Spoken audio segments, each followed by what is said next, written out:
last year criticizing U.S. foreign policy. What would you do differently, Donald? I'd make our allies, forgetting about the enemies you can't talk to so easily, I'd make our allies pay their fair share. We're a debtor nation. Something's going to happen over the next number of years with this country, because you can't keep going on losing $200 billion, and yet we let Japan come in and dump everything right into our markets and everything. It's not free trade. If you ever go to Japan right now and try to sell something, forget about it, Oprah. Just forget about it. It's almost impossible. They don't have laws against it. They just make it impossible. They come over here, they sell their cars, their VCRs, they knock the hell out of our companies. And hey, I have tremendous respect for the Japanese people. I mean, you can respect somebody that's beating the hell out of you, but they are beating the hell out of this country. Kuwait, they live like kings. The poorest person in Kuwait, they live like kings. And yet they're not paying. We make it possible for them to sell their oil. Why aren't they paying us 25% of what they're making? It's a joke. This sounds like political presidential talk to me, and I know people have talked to you about whether or not you want to run. Would you ever?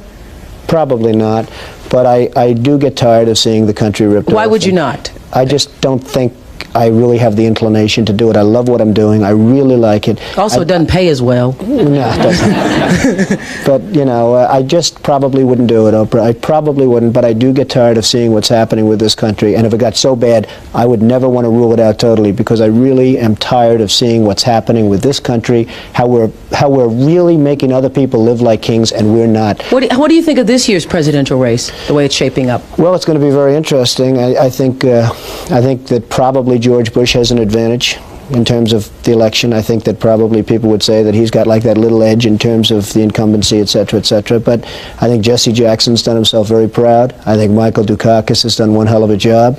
And George Bush has done a hell of a job. You know, they all went in there sort of as semi-underdogs, including George Bush, and they've all come out. I think people that are around all three of those candidates can be very proud of the jobs they've done. You've said, though, that if you did run for president, you believe you'd win.